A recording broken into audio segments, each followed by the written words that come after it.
Assalamualaikum pendengar setia Radio 10 cm dimanapun Anda berada. Kembali lagi bersama kami untuk menghibur Anda dengan cerita-cerita menarik yang terinspirasi dari kisah nyata. Langsung aja kita dengerin ceritanya. Maaf Rin, aku tidak bermaksud mengganggumu, sungguh. Aku hanya ingin bicara. Aku memang mengikutimu, aku minta maaf. Tapi aku tidak tahu lagi bagaimana caranya agar aku bisa bicara. Randi mencoba memberikan penjelasan. Apalagi yang ingin kamu bicarakan, Ran? Selama ini kemana aja? Padahal dalam hati aku bicara. Sama, aku juga ingin banyak bicara padamu. Sekarang aku sudah lebih dewasa, Randi. Siapa tahu kamu sekarang bisa terbuka padaku. Banyak yang ingin aku bicarakan, Rin. Aku minta waktumu sebentar saja. Akan kujelaskan semuanya, katanya. Aku diam. Aku mencoba meredam egoku. Ayo Rin, tadi kamu bilang dirimu sudah dewasa. Bicaralah dengan Randi dan selesaikan apa yang selama 7 tahun ini kami tunggu-tunggu. Agar tidak ada yang kamu sesali. Kamu sudah makan? Tanyaku akhirnya. Randi menggeleng, aku menatapnya.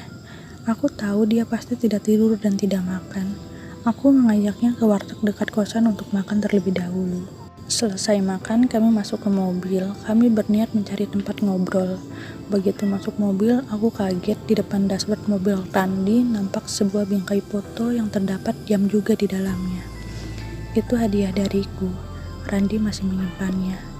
Aku tertegun menatap benda tersebut. Dulu aku memang meminta Randi untuk menyimpan itu di mobilnya, agar dia selalu ingat padaku. Kenapa? Tanyanya mengagetkan lamunanku. Kamu masih nyimpen ini? Aku menunjuk bingkai tersebut. Iya, kamu kan minta disimpan di situ. Aku hanya diam. Randi mulai menjalankan mobilnya. Kamu tidur di mobil semalam? Iya, haha, jawabnya sambil tertawa.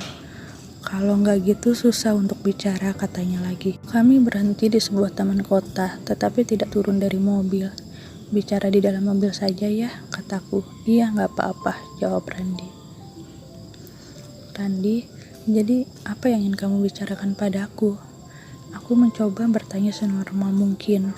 Saat ini aku tidak akan memberondongi dia banyak pertanyaan seperti dulu sambil marah-marah. Akan kucoba mendengarkan penjelasannya. Rin, aku minta maaf. Dulu aku terlalu pengecut untuk menghadapi masalahku sendiri, hingga aku tidak bisa bicara padamu. Sungguh, aku juga tidak ingin berpisah denganmu dulu. Tetapi masalah yang kuhadapi membuatku ciut. Aku mencoba menata diriku sendiri. Aku berpikir aku tidak bisa membahagiakanmu. Entahlah, aku merasa buruk pada saat itu. Aku berpikir bisa menghadapi ini semua, tapi nyatanya aku hancur pada saat itu. Kepercayaan diriku hilang, dan aku tidak mau kamu bersamaku dengan aku yang seperti itu. Kamu yang sangat percaya padaku, kamu yang sangat mengandalkanku. Aku tidak mau mengecewakanmu. Aku diam, ingin sekali aku membalasnya, bahwa keputusan yang seperti itu justru yang membuatku kecewa. Mengapa dia tidak membagi masalahnya denganku? Saat kamu tahu aku memiliki masalah keluarga, aku merasa malu dan bersalah, karena kamu mengetahui hal itu dari temanku. Adikku menikah dengan pria yang tidak jelas, kemudian dia bercerai. Ibuku sakit, kakakku tidak peduli dengan keluarga. Saat itu aku juga tidak tahu harus berbuat apa. Aku marah pada keluargaku. Aku sedih melihat ibuku hingga akhirnya beliau meninggal. Aku melotot padanya. Ibu meninggal? Tanyaku kaget. Iya, gak berapa lama setelah kita berpisah. Maaf, aku baru bisa bercerita sekarang. Ada apa denganmu, Ran? Butuh 7 tahun untukmu bercerita seperti ini padaku. Mengapa kamu memilih bercerita pada orang asing sepertiku saat ini? Bukankah saat ini seharusnya aku orang asing bagimu? Sudah 7 tahun kita tidak ada komunikasi. Kenapa kamu tidak bercerita dulu? Saat aku masih milikmu, dan pasti aku tidak akan membiarkanmu melalui ini sendirian. Aku mulai menangis. Maaf Rina, ini bukan karena kamu. Ini aku yang punya masalah dengan diriku sendiri. Aku bukan juga tidak percaya padamu. Aku hanya tidak ingin membuatmu khawatir atau mungkin kecewa. Aku tahu kamu sedang kuliah. Aku ingin kamu fokus pada saat itu. Aku tahu aku salah menyembunyikan ini. Tapi percayalah, ini bukan karena kamunya. Ini akunya yang bermasalah. Maka dari itu, selama 7 tahun ini, aku mengumpulkan keberanianku. Aku mencarimu kembali, dan entah kenapa saat berniat seperti itu, aku langsung dipertemukan denganmu. Kemarin itu, percayalah, aku juga membawa beban berat 7 tahun ini. Aku tidak pernah berhubungan dengan siapapun selama 7 tahun ini. Aku hanya menata diriku agar bisa menghadapimu kembali. Dan sampai saat ini, aku tidak merasa kamu orang asing, Rin. Perasaanku tidak pernah berubah sejak dulu. Aku tahu aku bodoh mengapa aku menyia-nyiakan waktu 7 tahun ini. Tidak mengapa kalau kamu tidak bisa mengerti, kata Randi lagi.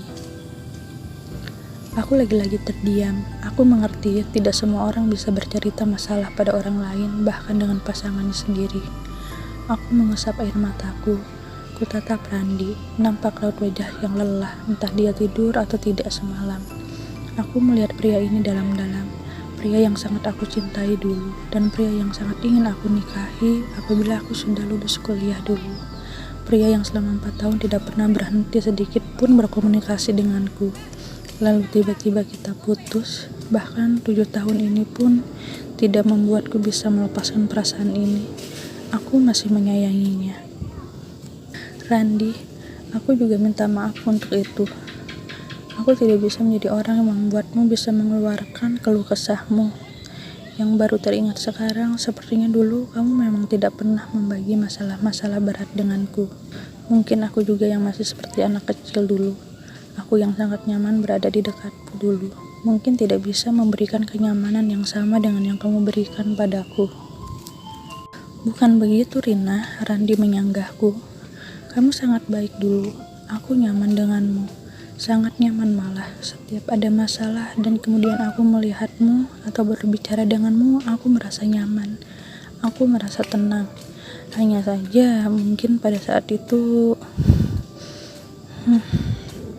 sudah kubilang, masalahnya adalah diriku. Iya Randi, aku mengerti. Terima kasih sudah datang dan menjelaskan ini padaku. Aku berharap saat ini kamu baik-baik saja, jawabku. Iya, saat ini aku lebih baik karena sudah berbicara denganmu. Randi tersenyum, aku membalas senyumnya. Masih ada kehangatan di sana. Kamu sudah lama pacaran dengan Dimas? Tiba-tiba Randi bertanya. Baru, belum lama ini, jawabku kikuk. Kenapa bohong lagi sih? Kenapa aku tidak jujur pada Randi saja kalau Dimas bukan pacarku? Sepintas aku berpikir seperti itu. Apa aku masih ada kesempatan, Rin? Randi bertanya tanpa melihatku. Aku menoleh padanya. Aku bingung harus jawab apa. Aku gak tahu, Randi. Hanya itu yang keluar dari mulutku. Setelah itu, kami memutuskan untuk pulang. Aku meminta Randi agar beristirahat. Setelah mengantarku ke kosan, Randi pun pulang. Aku terbaring di kosanku memikirkan yang baru saja terjadi. Aku bertemu Randi lagi, menatap wajahnya lagi, mendengar suaranya lagi. Aku lega, akhirnya semua rasa penasaranku hilang. Aku merasa bahagia, juga sedih. Perasaanku berkecamuk. Handphoneku tiba-tiba berbunyi. Ada telepon dari Dimas. Iya, halo mas, udah makan? Tanya Dimas. Udah, baru selesai makan. Aku tidak berani bilang pada Dimas aku baru saja bertemu Randi. Entah kenapa aku merasa tidak enak. Kenapa aku merasa seperti orang selingkuh sih gumanku. Oh ya sudah, ini aku lagi beli makan. Kalau belum makan, tadinya mau dibeliin. Jam segini kok baru makan, kataku saat melihat jam sudah pukul 4 sore. Iya, tadi ketiduran. Ya sudah kalau gitu, aku makan dulu. Iya, jawabku. Kemudian kututup teleponnya. Agak aneh memang mendengar Dimas menelponku dan menanyakan makan. Biasanya hanya saat bertemu di kantor saja dia bertanya seperti itu. Terlihat dia juga agak canggung saat menelpon tadi. Aku memejamkan mataku memikirkan Dimas dan Randi.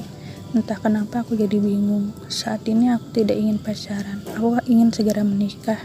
Aku rasa Dimas juga bukan ingin berpacaran untuk main-main saja. Dia akan serius karena memang usia kami tidak muda lagi. Tapi aku bergumam lagi sendiri. Kenapa harus berat pada Randi yang baru datang padaku lagi?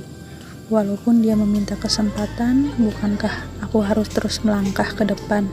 Sudah ada Dimas yang selama setahun ini mulai dekat denganku, walaupun selama ini hanya sebatas rekan kerja, tapi dia cukup membantuku melupakan Randi pelan-pelan. Toh Dimas juga sekarang sudah menyatakan perasaannya. Malamnya aku putuskan berdoa pada Tuhan.